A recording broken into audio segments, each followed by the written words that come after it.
Evangelio de hoy. Miércoles 22 de mayo del 2024. Primera lectura. Lectura de la carta del apóstol Santiago.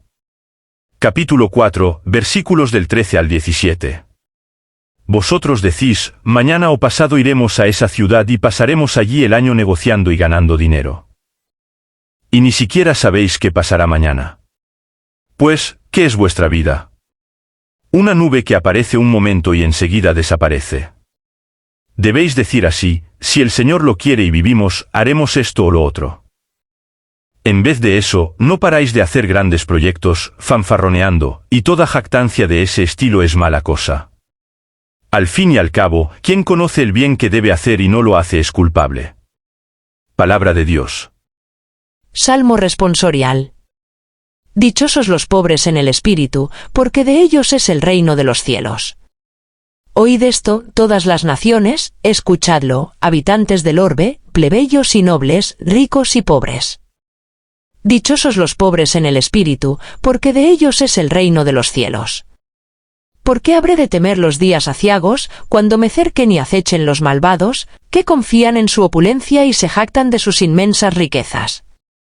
Dichosos los pobres en el espíritu, porque de ellos es el reino de los cielos. Si nadie puede salvarse ni dar a Dios un rescate.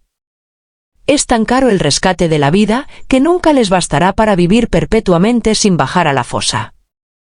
Dichosos los pobres en el espíritu, porque de ellos es el reino de los cielos. Mirad, los sabios mueren, lo mismo que perecen los ignorantes y necios, y legan sus riquezas a extraños. Dichosos los pobres en el espíritu, porque de ellos es el reino de los cielos. Segunda lectura. Lectura del Santo Evangelio según San Marcos.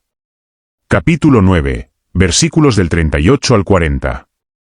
En aquel tiempo, dijo Juan a Jesús, Maestro, hemos visto a uno que echaba demonios en tu nombre, y se lo hemos querido impedir, porque no es de los nuestros. Jesús respondió, No se lo impidáis, porque uno que hace milagros en mi nombre no puede luego hablar mal de mí.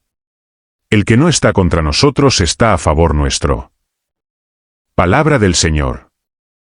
Comentario al Evangelio de hoy. Queridos hermanos y hermanas, paz y bien. En el pasaje del Evangelio, encontramos una enseñanza invaluable sobre la naturaleza del servicio a Dios y la actitud que debemos mantener hacia aquellos que obran en su nombre. La interacción entre Juan y Jesús revela importantes verdades que trascienden el contexto histórico y resuenan en nuestras vidas cotidianas. El diálogo comienza con Juan expresando su preocupación por la actividad de un individuo que estaba expulsando demonios en el nombre de Jesús, pero que no pertenecía al círculo íntimo de discípulos. Esta reacción de Juan es comprensible desde una perspectiva humana. Él y los otros discípulos podrían haber sentido celos o exclusividad respecto a la autoridad para realizar milagros en el nombre de Jesús. Sin embargo, la respuesta de Jesús es reveladora y desafía esa mentalidad estrecha. Jesús, en su infinita sabiduría, reprende su actitud restrictiva y le indica que no debe impedir a aquel que está actuando en su nombre. Esta enseñanza nos lleva a reflexionar sobre la amplitud de la gracia de Dios y su capacidad para obrar a través de diversos instrumentos, incluso aquellos que no forman parte de nuestros círculos religiosos o sociales. En la vida actual, esta enseñanza nos invita a adoptar una postura de apertura y humildad frente a aquellos que sirven a Dios de maneras diferentes a las nuestras. Podemos encontrarnos con personas que, aunque no compartan nuestra fe de manera formal, están comprometidas con valores éticos y morales que reflejan el amor y la justicia de Dios.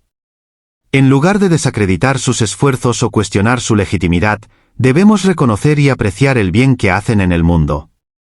Además, este pasaje nos desafía a superar la mentalidad de la competencia y el exclusivismo religioso.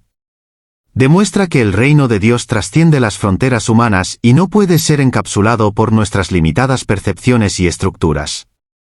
En lugar de dividirnos en facciones y sectas, debemos reconocer que todos los que obran en nombre de Cristo, independientemente de su afiliación religiosa, son aliados en la misión de avanzar en la obra del reino. Otra lección importante que podemos extraer de este pasaje es la importancia de discernir los frutos del Espíritu. Jesús afirma que aquellos que están a favor de él no pueden hablar mal de él. Esto nos lleva a considerar que la verdadera prueba de la autenticidad de nuestro servicio a Dios no reside solo en las palabras que decimos o en las credenciales que ostentamos, sino en los frutos que producimos en nuestras vidas. En la vida contemporánea, esto implica que nuestra fe debe manifestarse en acciones concretas que reflejen los valores del Evangelio. No es suficiente proclamar nuestro amor por Dios si nuestras acciones contradicen ese amor. Debemos examinar constantemente nuestros corazones y nuestras vidas para asegurarnos de que estamos viviendo de acuerdo con los principios de justicia, compasión y amor que Jesús nos enseñó. Este pasaje también nos desafía a superar nuestras propias limitaciones y prejuicios para reconocer la acción de Dios en lugares y personas inesperadas. A menudo, estamos tentados a encasillar a las personas según nuestras propias categorías y expectativas, pero Jesús nos llama a mirar más allá de esas limitaciones y a reconocer su obra en aquellos que no encajan en nuestro molde preconcebido. Por ejemplo, podríamos encontrarnos con personas de diferentes tradiciones religiosas o incluso sin ninguna afiliación religiosa que están comprometidas con la justicia social y la ayuda a los necesitados. En lugar de descartar sus esfuerzos como irrelevantes o insuficientes, debemos celebrar su compromiso con los valores del reino y buscar formas de colaborar con ellos en la construcción de un mundo más justo y compasivo. En resumen, el pasaje del Evangelio que hemos explorado nos ofrece una poderosa lección sobre la naturaleza del servicio a Dios y la amplitud de su gracia. Nos desafía a superar nuestras limitaciones y prejuicios para reconocer y celebrar la obra de Dios en todas partes, incluso en aquellos que no comparten nuestras creencias o afiliaciones religiosas. Nos llama a vivir nuestras vidas de manera que reflejen los valores del Evangelio y a trabajar en unidad con todos los que están comprometidos con la causa del amor y la justicia. Que podamos ser personas de mente abierta y corazón compasivo, dispuestas a reconocer y celebrar la presencia de Dios en todas partes. Con esperanza y gratitud. Que la paz y la gracia de nuestro Señor Jesucristo estén con ustedes siempre.